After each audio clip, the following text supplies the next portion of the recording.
Olá, pessoal, sejam muito bem-vindos à minha sequência de vídeos referente ao meu estágio supervisionado do ensino médio, modo extensão. Este é o quinto vídeo da minha sequência de vídeos, onde eu irei abordar sobre o multiculturalismo no Brasil. Eu me chamo Zuleika Schmidt, meu RU é 1649303. Estou cursando segunda licenciatura em Pedagogia pela Universidade Uninter, no polo de Novo Hamburgo, Rio Grande do Sul. Os estágios normalmente são feitos nas escolas, mas devido à pandemia do coronavírus, a Uninter nos possibilitou a fazer o estágio de forma online, principalmente para os alunos que estão em fase de conclusão do curso. Então, o tema escolhido foi o multiculturalismo no Brasil, e hoje eu irei falar sobre a diversidade da região sudeste do Brasil. A região sudeste compreende os estados de São Paulo, Minas Gerais, Espírito Santo e Rio de Janeiro. Então, nós iremos, na sequência, começarmos a falarmos sobre o estado de São Paulo, capital São Paulo.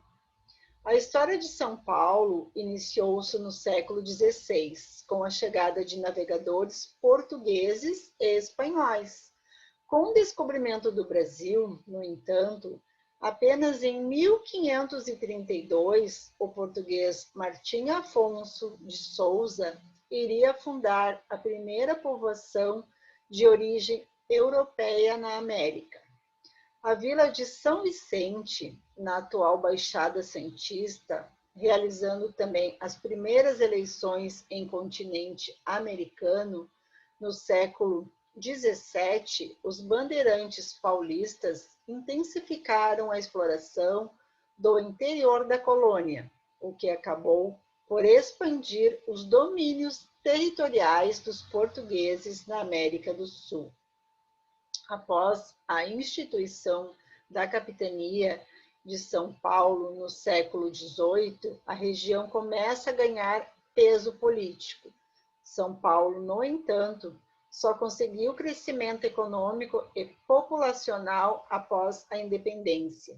Durante o Império, com a cultura do café, na segunda metade do século XIX, a mão de obra escrava foi substituída por imigrantes europeus, principalmente italianos, atraídos pela oferta de terras do governo imperial, para que se estabelecessem como proprietários agrícolas.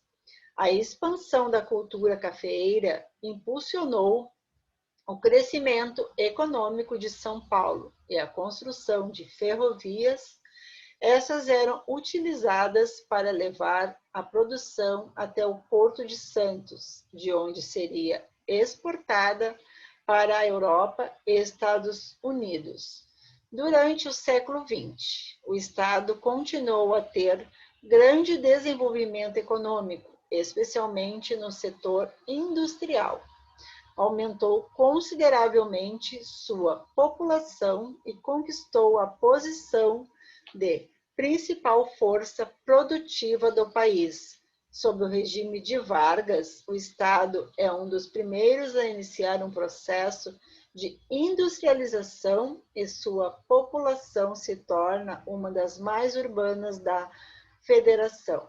A população paulista é uma das mais diversificadas do país e descende principalmente de italianos que começaram a emigrar para o país no fim do século XIX, de portugueses que colonizaram o Brasil e instalaram os primeiros assentamentos europeus na região, de povos ameríndios nativos, de povos africanos e de imigrantes de outras regiões do país.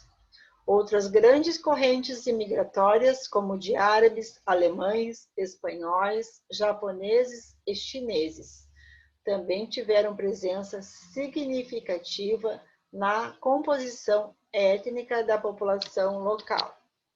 Agora eu irei compartilhar com vocês um vídeo sobre algumas características da região sudeste do estado de São Paulo.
Agora, na sequência, nós iremos falar sobre o folclore de São Paulo. Historicamente, as expressões culturais mais tradicionais do estado de São Paulo possuem origem em três matrizes socioculturais: a indígena, a portuguesa e a africana. Dos portugueses, herdamos costumes e folias com características mais religiosas. Como exemplo, podemos citar as danças executadas nas celebrações de festas juninas e festa do Divino Espírito Santo. A herança da cultura africana é um traço muito forte nas danças consideradas típicas em terras paulistas. Muitas dessas manifestações populares são acompanhadas por músicas e cantorias ritmadas pelo batuque, termo genérico que designa as danças e coreografias apoiadas por instrumental de percussão. Em relação à cultura indígena, sua presença é mais discreta. Há indícios dessa influência em algumas danças e folguedos, como a catira e o cururu. Alguns historiadores consideram essas práticas como adaptações de danças nativas, derivadas das práticas culturais ainda do tempo em que os jesuítas realizavam o trabalho de catequese dos povos indígenas. Agora, na sequência, nós temos algumas fotos ilustrativas dessas festas referente ao folclore do estado de São Paulo. Festa da Querupita, Congada, Dança da Cavalhada, Maculelê, Dança de São Gonçalo. Agora, na sequência, iremos falar sobre alguns pratos típicos de São Paulo. A culinária do estado de São Paulo se desenvolveu principalmente no período de povoamento da capital, entre os séculos XVI e XVII. Os pratos trazem produtos facilmente encontrados na terra, como o milho e o trigo. Durante a colonização, os bandeirantes aderiram também aos hábitos dos índios. Por motivos de sobrevivência, a farinha de mandioca já era parte da alimentação, por resistir a longas expedições. As regiões do estado apresentam também diferentes costumes. No litoral, os elementos da cultura portuguesa, como bolinhos e ensopados, são predominantes. Já no interior, a culinária tem mais traços da tradição dos tropeiros e os pratos levam mandioca frita e feijão gordo, por exemplo. Entre os pratos populares estão o virada paulista, o bauru e na capital o lanche de mortadela. Então aqui eu tenho algumas fotos ilustrativas de alguns pratos típicos do estado de São Paulo, principalmente na capital, São Paulo. Virado, cuscuz paulista e o pastel, o famoso pastel de feira. Agora, na sequência, eu irei falar sobre alguns pontos históricos e turísticos do estado de São Paulo. A cidade de São Paulo é famosa por diversos motivos, entre eles seu modernismo ou sua vida cultural e noturna. É verdade que a cidade não investiu muito em sua preservação, mas ainda guarda monumentos históricos extremamente importantes, não só para o município, mas para todo o Brasil. Então, aqui eu tenho algumas fotos ilustrativas desses pontos históricos e turísticos do estado de São Paulo. Parque da Independência, Museu da Arte, Santuário da Nossa Senhora Aparecida, onde é conhecido mundialmente, né? Avenida da Liberdade. Agora, na sequência, nós iremos falar sobre o estado do Espírito Santo, capital Vitória. A história do Espírito Santo é um domínio de estudos de história do Brasil, concentrado na evolução do território e da sociedade capixaba, que canonicamente se estende desde a tomada de posse da capitania do Espírito Santo pelo donatário Vasco Fernandes Coutinho, em 1535 até os dias atuais. No entanto, este artigo também contém informações sobre os primeiros habitantes do Espírito Santo, ou seja, o período em que não houve registros escritos sobre as atividades aqui desenvolvidas pelos povos indígenas. O Espírito Santo tem uma identidade cultural peculiar, caracterizada pela diversidade. Sua gente é um encontro de índios, negros, portugueses e imigrantes italianos, alemães, pomeranos, austríacos, espanhóis, holandeses, suíços, poloneses, libaneses, entre outros. Agora eu irei compartilhar com vocês algumas particularidades do estado do Espírito Santo.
É um país riquíssimo em diversidade cultural.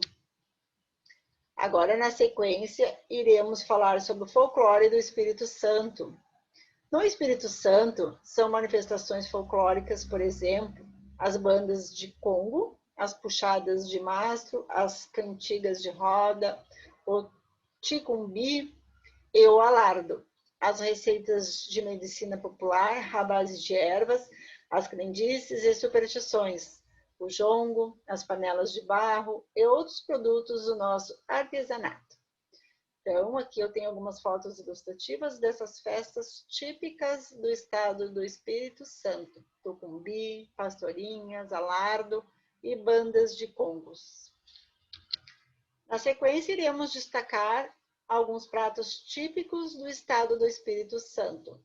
Possui uma mistura de culturas que se refletem na sua gastronomia. Índios que moravam no litoral antes dos colonos aparecerem, portugueses que colonizaram a região e também africanos que foram trazidos como escravos.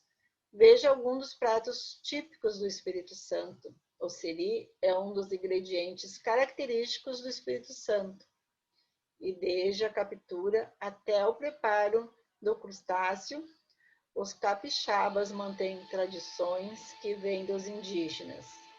Nessa receita entram tomate, cebola e um tempero que inclui o urucum, tipo de fruto típico da América tropical. Então aqui eu tenho algumas fotos ilustrativas de alguns pratos típicos do estado do Espírito Santo, como a moqueca de capixaba, muma de siri e peroá frito. Agora, na sequência, nós iremos destacar alguns pontos turísticos e históricos do estado do Espírito Santo. Os pontos turísticos do Espírito Santo é um dos locais mais procurados quando se trata de turismo. Então, o estado capixaba é cercado por lindas praias, com regiões serranas, com aquele clima gostoso da Europa, variadas atrações naturais e bastante interessante, sem contar ainda os destinos desconhecidos pelo público que tem por todo o estado. Então aqui eu tenho algumas fotos onde destacam alguns pontos turísticos históricos do estado do Espírito Santo: Convento da Penha, Pico da Bandeira, Parque Estadual da Pedra Azul e Museu Nacional Padre Anchieta. Agora, na sequência, nós iremos falar sobre o estado de Minas Gerais, capital Belo Horizonte. A região do atual estado de Minas Gerais, no Brasil, foi ocupada até o século XVI por povos indígenas do tronco linguístico Macro-Gé, os Chacriabas, os Maxacales, os Crenaqués, os Aranãs, os Macurins, os Atu-Uau-Araxás e os Puris, entre outros. O desbravamento europeu da região teve início no século XVI por entradas que partiam da Bahia e de São Paulo e que buscavam ouro, pedras preciosas e escravos índios. A diversidade cultural de Minas Gerais é uma das riquezas e um dos patrimônios mais importantes do Brasil. E se delimitarmos apenas a produção cultural dos seus 853 municípios, chegaremos a uma infinidade de elementos, muitas vezes desconhecidos pelos moradores locais, como pelos habitantes dos outros estados.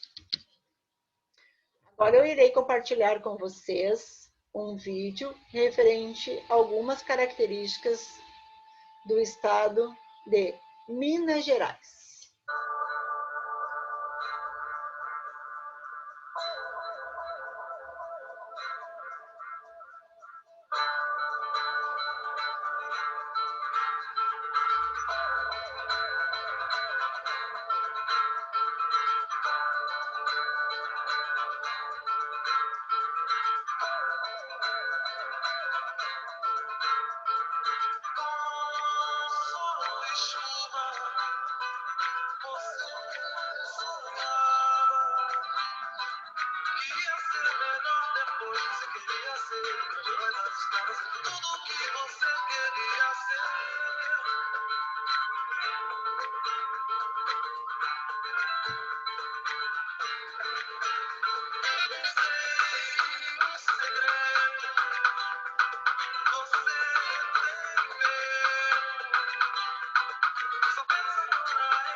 Muita diversidade cultural também no estado de Minas Gerais. Então, na sequência, agora iremos falar sobre o folclore de Minas Gerais. O folclore do inglês folklore é a identidade, a tradição e o conhecimento de um povo expressos em lendas, crenças, provérbios, canções e costumes. Minas Gerais é um estado extremamente rico na variedade desses folguedos e mitos. Por sua vez, as manifestações folclóricas em Minas têm suas origens nas tradições, usos e costumes dos colonizadores portugueses.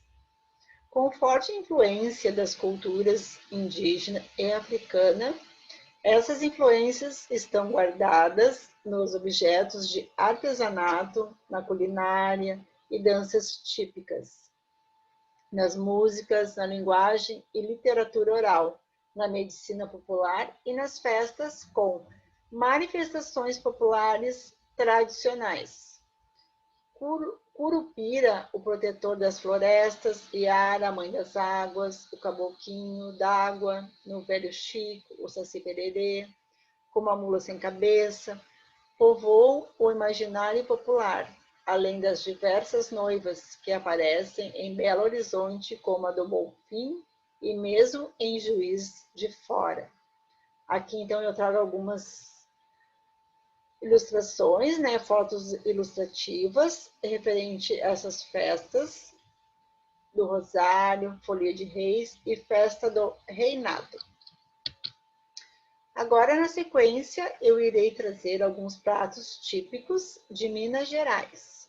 A culinária de Minas Gerais talvez seja a que concentra a maior diversidade de pratos do Brasil, pois em cada região do estado há uma comida típica diferente, com ingredientes encontrados com fartura no meio rural. Há 2 iguarias oferecidas nas mesas de todas as casas mineiras, principalmente no interior: o feijão tropeiro, prato típico das cozinhas paulista e mineira, e o angu, típico do Brasil. Então, aqui eu tenho algumas fotos ilustrativas desses principais pratos típicos de Minas Gerais: pão de queijo, frango com quiabo, tutua mineira e o feijão tropeiro mineiro. Agora, na sequência, eu irei falar sobre alguns pontos turísticos e históricos do estado de Minas Gerais. O turismo em Minas Gerais está intimamente ligado a paisagens montanhosas e cenários que recontam a história do país. Em um estado com dimensões continentais, maior do que a Espanha, para comparar. É possível afirmar que a variedade de lugares e experiências que Minas proporciona são únicas, o que significa que conhecer as águas termais no sul do estado e o Triângulo Mineiro, por exemplo, é tarefa para vários dias e um longo passeio. Então, aqui eu tenho algumas fotos ilustrativas de alguns pontos históricos e turísticos do estado de Minas Gerais. Minas do Palácio Velho, Rua das Casas Tortas e Sítio Arqueológico da Lapinha. Agora, na sequência, nós iremos falar sobre as características do estado do Rio de Janeiro, capital Rio de Janeiro. A região que ocupa atualmente a cidade do Rio de Janeiro foi descoberta no dia 1º de janeiro de 1502 por uma expedição portuguesa comandada por Gaspar de Lemos, que acreditou ter chegado à desembocadura de um grande rio. Assim, batizou a Bahia com o nome de Rio de Janeiro. Contudo, foram os franceses que primeiro se estabeleceram na região e competiam com os portugueses no comércio madeireiro. Os portugueses estabeleceram serrarias naquela localidade em resposta à ameaça da presença portuguesa. Os franceses trouxeram colonos para habitar e explorar o lugar. Em 1555, depois de anos de luta, os franceses foram expulsos. O Rio de Janeiro é rico em diversidade cultural, com inúmeros centros culturais, museus de interesses diversos, muitas livrarias temáticas e excelentes bibliotecas. Muitos desses locais encontram-se instalados em edifícios seculares e de grande valor histórico, que marcaram parte da história do país. Agora eu irei compartilhar com vocês um vídeo com algumas particularidades do estado do Rio de Janeiro.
quanta diversidade nós temos no nosso país.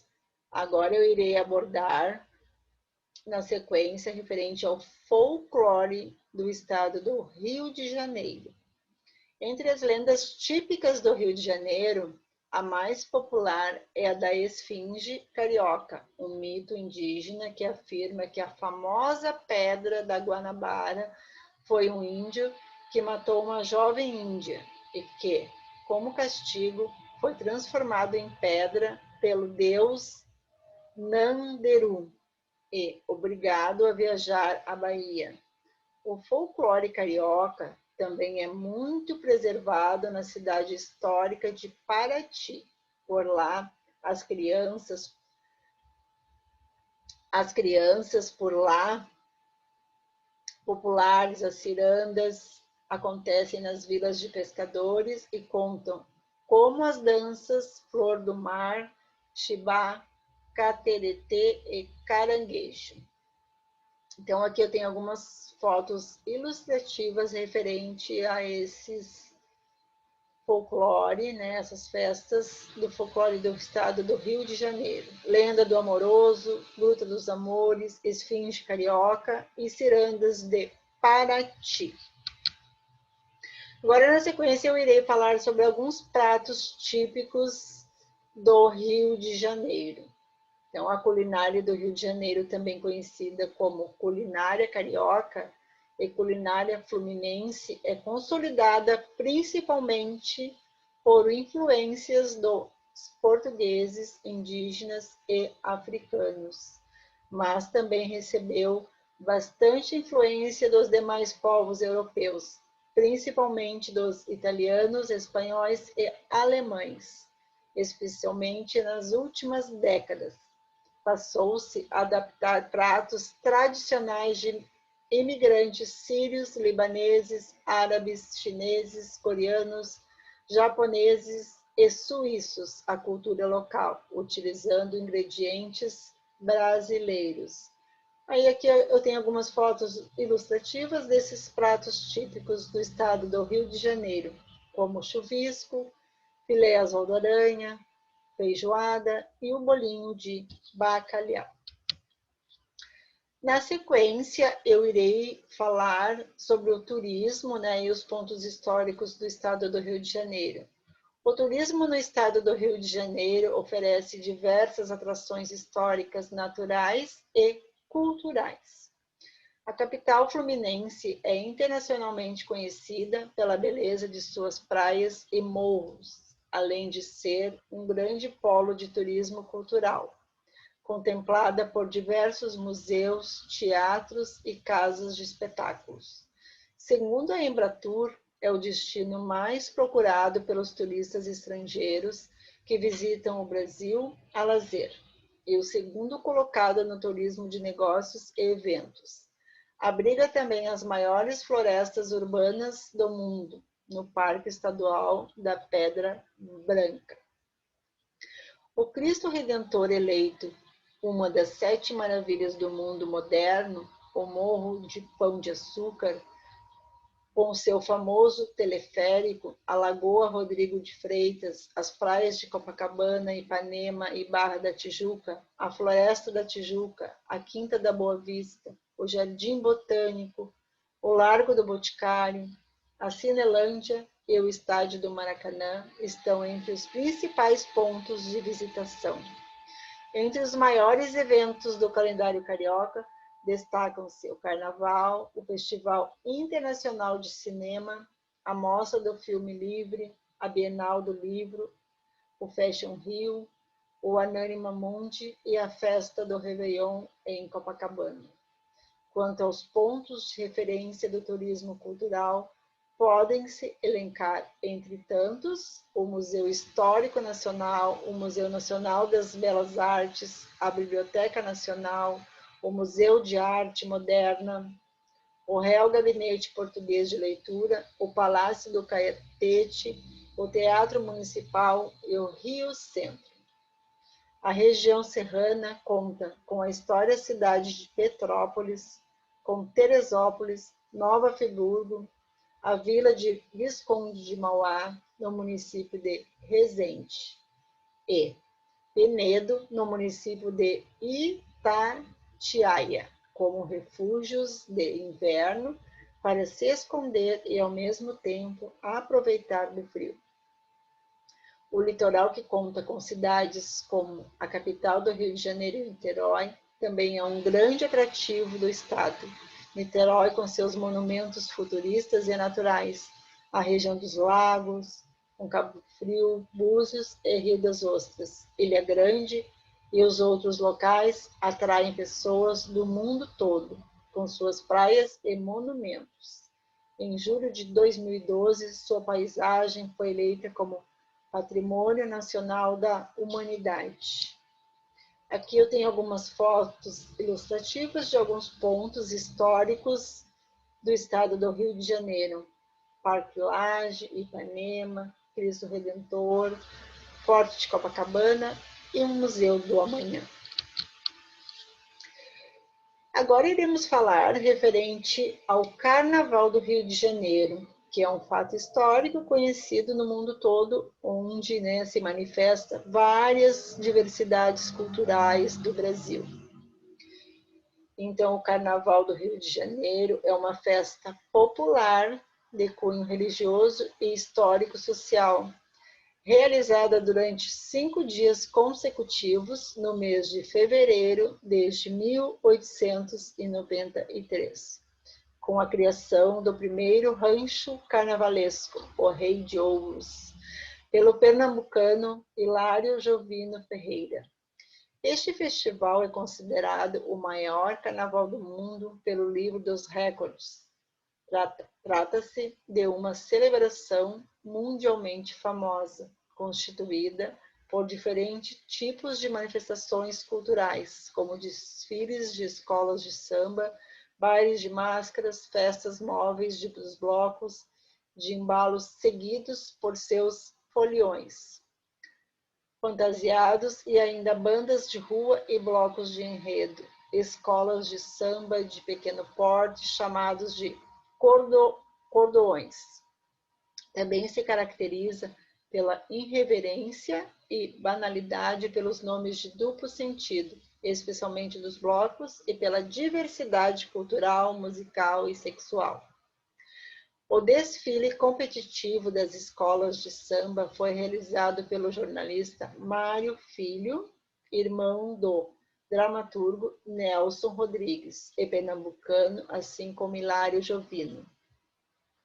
Quem organizou, através de seu periódico Mundo Esportivo, o primeiro certame oficial, no ano de 1932, outro recifense, Pedro Ernesto, também atuou de forma decisiva para o sucesso do evento. Quando prefeito do então Distrito Federal, tornou-se o primeiro político a dar apoio financeiro ao Carnaval, dentro de um projeto que visitava transformar o Rio de Janeiro numa potência do turismo. Em 1935, reconheceu e oficializou os desfiles. Aqui eu tenho algumas fotos ilustrativas do histórico do Carnaval do estado do Rio de Janeiro, ali no início, as primeiras fotos, as primeiras imagens, e depois com a sua evolução, e até hoje, com as escolas, várias escolas de samba, onde destacam, e várias culturas do estado do Rio de Janeiro e a diversidade que existe no Brasil. Então, eu espero que vocês tenham gostado desse 5º vídeo, onde eu falei as características da região do Sudeste do Brasil, deste meu curso de extensão de forma online sobre o tema multiculturalismo no Brasil. Eu agradeço a atenção de todos. Eu farei o último vídeo, que será sobre a região sul do Brasil e suas características, a diversidade do sul do país. Obrigado e até o próximo vídeo.